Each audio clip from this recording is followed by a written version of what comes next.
morning, everybody. Welcome to another episode of the Git Go. It's 4th of July. Happy holiday. I am not looking forward to the onslaught of fireworks in my neighborhood. People, dangerous. I'm not going to go into that whole thing. So, this is the first episode I am doing since I started the Git Go that actually doesn't have any painting in it at all from my studio.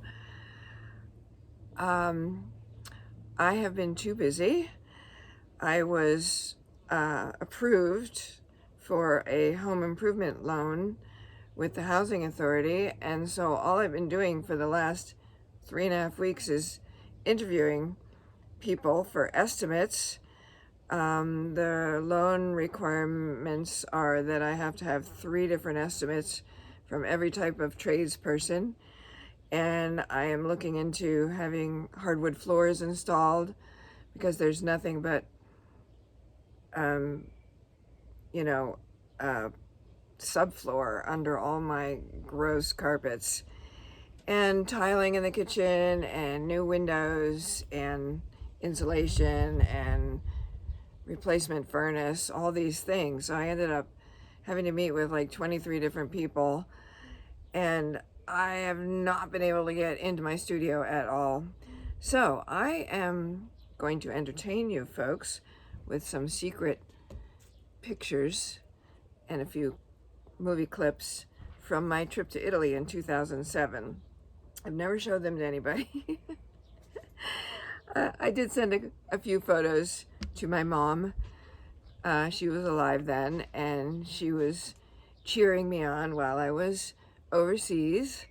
I got in a car wreck in 2006 when some college kid came out in the middle of the street and didn't see me, and I ran right into him. My car was totaled, and I got a good settlement from the insurance company. So that's the only reason I got to travel to Europe twice in 1 year. I was hoping to get an international line item on my resume, and it worked in Italy. It didn't work on my first trip I took to London and Vienna, but maybe I'll share some pictures from that trip with you another time. But in this episode, I want to share my trip to Italy with you because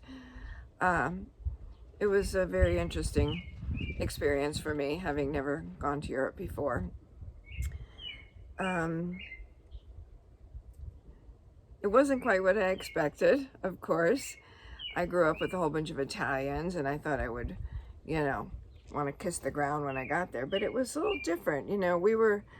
I traveled with my friend Meryl. She's a wonderful photographer, and we both got invited to exhibit our work in the Florence Biennale at the Fortezza di Basso. And so we cohabitated in a little apartment that she found in Old Town Florence, these little tiny alleyways with screaming motorcycles going past, and the little tiny living room was only separated from these screaming motorcycles by one little door with a mail slot in it, so you could just hear all these motorcycles going by constantly. And our rooms were downstairs in what used to be an old wine cellar, and there were just these massive Italian mosquitoes coming out of these vents in the wall down there, and I was just getting eaten alive. I've never been so well sought after by mosquitoes before, but these were some Terminator mosquitoes. And I actually went to a hardware store and had to draw pictures to tell them what I wanted. And I wanted to create a net over my bed. I'll show you a picture of that. But it didn't work because some mosquito got inside the net with me, and it was a nightmare. We were there for 5 weeks, and the Italians didn't like me. I didn't feel welcomed at all, and I can understand why, because a whole bunch of tourists coming and not speaking the language. They must be really aggravated with that. But the big Italian ladies kept running me off the skinny little sidewalk into the road with the screaming motorcycles. And I talked with one artist, an American artist at the Biennale who lived in Italy for a long time when she was young, and she said that Italians don't warm up to you right away, but then when they finally warm up to you, they're yours for life, or you're theirs for life. However, Americans warm up to you know, the Italians right away, but then we blow them off. So I kind of understand why my experience was like that. Anyway, without further ado, I hope you enjoy the episode.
How do I look?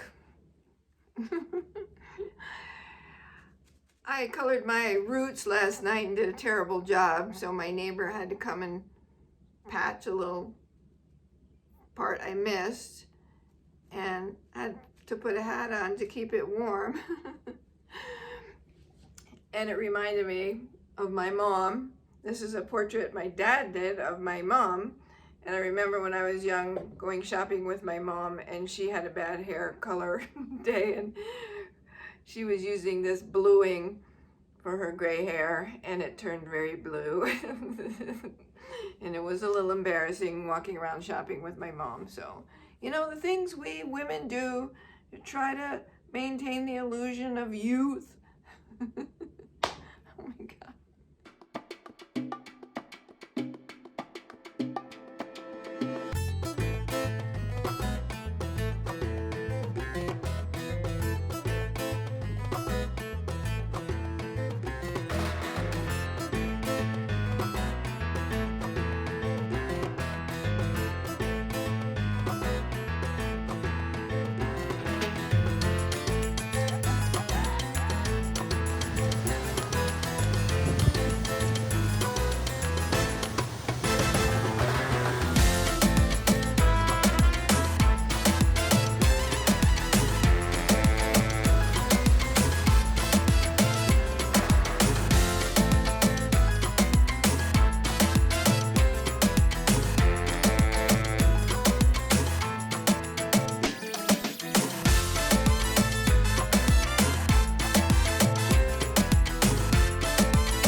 Okay, I made peace with the bindweed because it's so prolific that it's a great source of biomass. And I just keep stacking it on top of my berm, my hugel bed over there. And as it breaks down, it makes a beautiful loam. So, and of course I get exercise pulling it. So, it's all in the attitude, right? I do what I can. Okay, here's Pierre's little offering for today. A little Minnie Mouse. I told him he could have rodents, but I don't have the heart to let him eat this poor little baby. So we're gonna go hide it over the fence. I'm a sucker.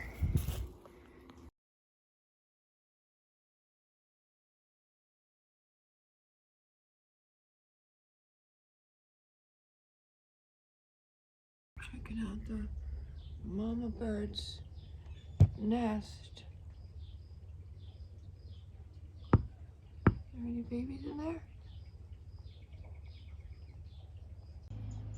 Oh, look at the babies.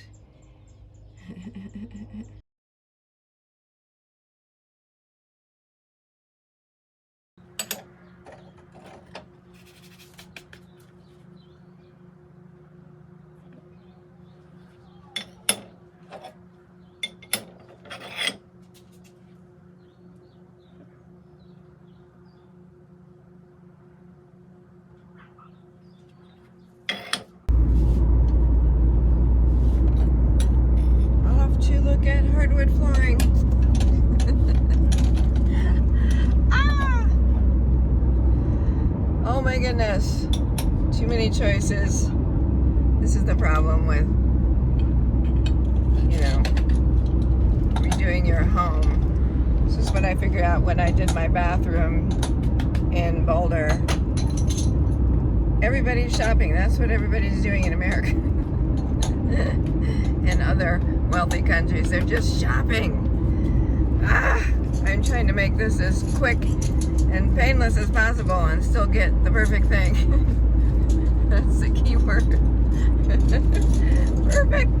I am such a typical American. This is bad.